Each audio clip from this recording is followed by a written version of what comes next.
जय हिंद। आज के इस वीडियो में क्लास 10th संस्कृत का वीवीआई ऑब्जेक्टिव क्वेश्चन को सॉल्व करेंगे जो 2025 के बोर्ड एग्जाम में पूछे जाने वाले हैं। तो चलिए बिना टाइम वेस्ट किए हुए शुरू करते हैं। तो इसका क्वेश्चन नंबर 1 है, श्याम वर्ण कौन थी। तो श्याम का मतलब होता है सांवला और वर्ण का मतलब होता है रंग, यानी सांवले रंग की कौन थी। तो सांवले रंग की एक कवित्री थी जिनका नाम था विजयंगिका। तो इसका सही उत्तर है विजयंगिका। क्वेश्चन नंबर 2 है, स्वामी दयानंद सरस्वती का बचपन का क्या नाम था। यानी स्वामी दयानंद सरस्वती जी थे, उनके बचपन का क्या नाम था। जैसे कि हम लोग गांव से बिलोंग करते थे, गांव घर में देखते हैं एक बच्चा का 2 नाम होता है, 3 नाम होता है। तो उसी प्रकार स्वामी दयानंद सरस्वती जी थे, उनके बचपन का नाम मूल शंकर था। क्वेश्चन नंबर 3 है, आर्य समाज के संस्थापक कौन थे। यानी आर्य समाज के संस्थापक यानी इनके जो है ना कौन बनाए थे आर्य समाज को, आर्य समाज के कौन बनाए थे। तो आर्य समाज के संस्थापक जो है ना दयानंद सरस्वती जी थे, इनका पूरा नाम था स्वामी दयानंद सरस्वती। क्वेश्चन नंबर 4 है, रात्रि जागरण को छोड़कर मूल शंकर कहाँ गए। यानी रात्रि में जो जागरण हो रहा था उसे छोड़कर मूल शंकर बोले तो स्वामी दयानंद सरस्वती ये कहाँ चले गए थे। तो ये जो है ना अपने घर चले गए थे। क्वेश्चन नंबर 5 है, अशांति रूपी सागर के किनारे कौन है। यानी अभी तक हम लोग देखते हैं कि संसार में सभी जगह जो अशांति फैल गया है, तो उसी पूछ रहा है अशांति रूपी सागर के किनारे कौन है। तो अशांति रूपी सागर के किनारे ये पूरे संसार बसा हुआ है। क्वेश्चन नंबर 6 है, मंगलम पाठ कहाँ से संकलित है। यानी मंगलम पाठ को जो है ना कहाँ से लिया गया है। तो इसका सही उत्तर है उपनिषद। और उपनिषद का रचनाकार कौन है। तो उपनिषद का रचनाकार वेद व्यास है। क्वेश्चन नंबर 7 है, सर्व शुक्ला सरस्वती किसने कहा है। तो सर्व शुक्ला सरस्वती जो है ना दांडी ने कहा और किसको कहा। तो क्वेश्चन नंबर 1 में बताए हैं श्याम वर्ण कौन थी। यानी श्याम वर्ण विजयंगिका थी, यानी उनका रंग सांवला था। और वो क्या है ना, वो जो है ना बहुत ही पढ़ी लिखी थी, बहुत ही ज्ञानवान थी, इसलिए जो है ना दांडी ने उन्हें सर्व शुक्ला सरस्वती कहे थे। क्वेश्चन नंबर 8 है, किसकी स्थापना 1875 ईस्वी में हुई। तो 1875 ईस्वी में आर्य समाज की स्थापना हुआ था। यह आर्य समाज की स्थापना मुंबई में हुआ था और यह 1875 ईस्वी में हुआ था। और इनके संस्थापक जो है ना, यानी इनको जो स्थापना किए थे उनका नाम था स्वामी दयानंद सरस्वती। क्वेश्चन नंबर 9 है, महान से भी महान क्या है। तो महान से भी महान जो है ना आत्मा है। और ये क्वेश्चन ऐसे भी हो सकता है, सूक्ष्म से भी सूक्ष्म क्या है। तो सूक्ष्म से भी सूक्ष्म आत्मा है। क्वेश्चन नंबर 10 है, भारत महिमा पाठ में कितने श्लोक है। यानी भारत महिमा पाठ में जो है ना कुल 5 श्लोक है। इस 5 श्लोक का नाम आप लोग कमेंट करेंगे। क्वेश्चन नंबर 11, भारत महिमा पाठ का प्रथम श्लोक किस पुराण से लिया गया है। तो भारत महिमा पाठ जो है ना इसमें प्रथम श्लोक जो है ना विष्णु पुराण से लिया गया है।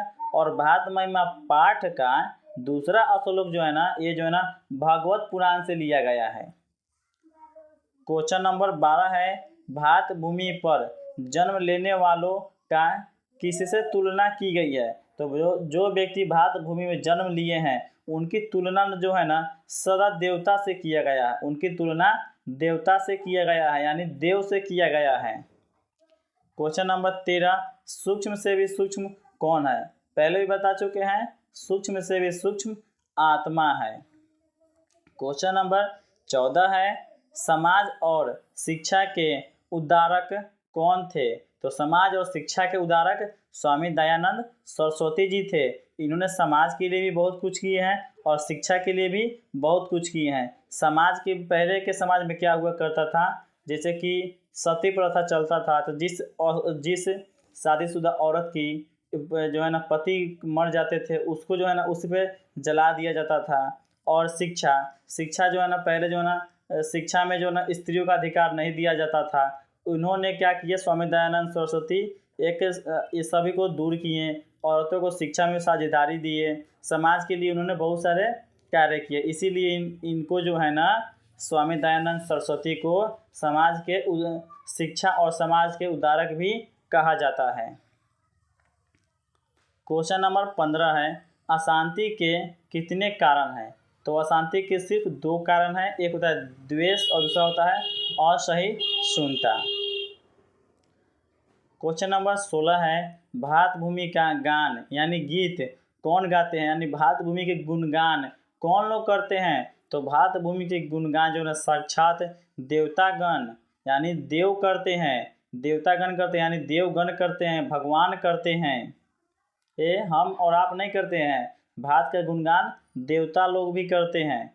17 नंबर क्वेश्चन है, विद्वान शोक रहित होकर किसको देखता है?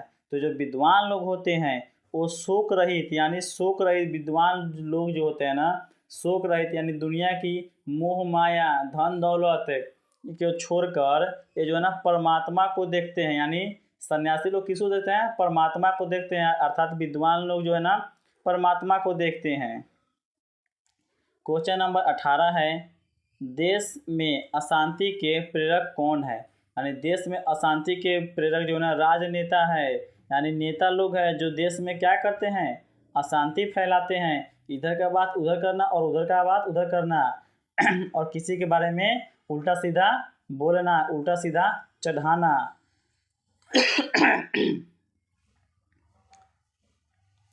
क्वेश्चन नंबर 19 है, मध्यकाल में किसमें आडंबर यानी दिखावा था? तो मध्यकाल में जो है ना धार्मिक कार्य में बहुत ही आडंबर था, धार्मिक कार्यों में बहुत ही दिखावा था। क्वेश्चन नंबर 20 है, भारत भूमि किससे सेवित है? यानी भारत की जो भूमि है ना किससे सेवित यानी शोभनीय है, उसकी सुंदरता कौन कौन बढ़ा रहे हैं? तो भारत भूमि की सुंदरता जो है ना सागर, पर्वत और झरने, ये सभी क्या है? भारत भूमि की सुंदरता बढ़ा रहे हैं, यानी भारत भूमि सेवित है ये। क्वेश्चन नंबर 21 है, सत्य से किसका रास्ता प्रस्तुत होता है? यानी सत्य से किसका रास्ता जो है ना प्रस्तुत होता है, यानी किसका रास्ता दिखता है? तो सत्य से जो है ना देवलोक अर्थात देवता का रास्ता दिखता है। क्वेश्चन नंबर 22 है, भारत की महिमा कहाँ गाई जाती है? तो भारत की महिमा सर्वत्र यानी सभी जगह गाई जाती है। भारत देश का गुणगान केवल भारत में नहीं बल्कि विदेशों में भी की जाती है इसकी गुणगान। क्वेश्चन नंबर 23 है, यह संपूर्ण संसार किसके द्वारा अनुशासित है? संपूर्ण संसार यानी पूरे जो संसार है, पूरे जो विश्व है, ये किसके द्वारा चलता है? तो ये जो है ना परमात्मा के द्वारा चलता है। यह संसार जो है ना परमात्मा के द्वारा बनाया गया है और परमात्मा के द्वारा ही अनुशासित है, उनके द्वारा ही चलता है। तो याद रखिएगा प्यारे साथियों, ये बहुत ही बार क्वेश्चन पूछे गए हैं। और क्वेश्चन नंबर 25 है, भारत के उत्तर में कौन प्रहारी की तरह विराजमान है? यानी भारत की उत्तर दिशा में जो है ना प्रहारी की तरह हिमालय पर्वत विराजमान है। क्वेश्चन नंबर 25 है, मंगलम पाठ के रचनाकार कौन है? यानी मंगलम पाठ के रचनाकार वेद व्यास है। और ये मंगलम पाठ में कुल कितने मंत्र है? तो मंगलम पाठ में कुल 5 मंत्र है, इस बात को एकदम विशेष ध्यान दीजिएगा। क्वेश्चन नंबर 26 है, आर्य समाज की स्थापना किस नगर में किया गया? तो आर्य समाज की स्थापना जो है ना मुंबई नगर में किया गया था 1875 में, और इनके स्थापना जो है ना स्वामी दयानंद सरस्वती जी किए थे। क्वेश्चन नंबर 27 है, गंगा देवी का समय क्या था? यानी गंगा देवी का समय 14वीं सदी था। क्वेश्चन नंबर 28 है, समाज की गाड़ी किससे चलती है? यानी समाज में जो है ना गाड़ी किससे चलती है? समाज को जो अच्छे तरह से चलाने के लिए क्या चाहिए? तो समाज को जो अच्छे तरह से चलाने के लिए पुरुष और नारी दोनों की आवश्यकता पड़ती है, क्योंकि पुरुष और नारी के बिना समाज को नहीं चलाया जा सकता है। क्वेश्चन नंबर 29 है, अंगराज किसे कहा गया है? तो अंगराज जो है ना कर्ण को कहा गया है, प्रदेश के राजा थे इसलिए कर्ण को अंगराज भी कहा जाता है, इस बात को विशेष ध्यान रखिएगा। क्वेश्चन नंबर 30 है, उपनिषद किसका अंतिम भाग है? तो उपनिषद जो है ना वैदिक साहित्य का अंतिम भाग है। क्वेश्चन नंबर 31 है, सभी भाषाओं के साहित्य में कौन तत्पर है? तो सभी भाषाओं के साहित्य में जो है ना स्त्रियां तत्पर है। क्वेश्चन नंबर 32 है, सत्यार्थ प्रकाश नामक ग्रंथ को किस भाषा में रचना किया? सत्यार्थ प्रकाश नामक ग्रंथ जो है ना ये हिंदी भाषा में लिखा गया है। और इसके रचनाकार कौन है? तो इसके रचनाकार है स्वामी दयानंद सरस्वती।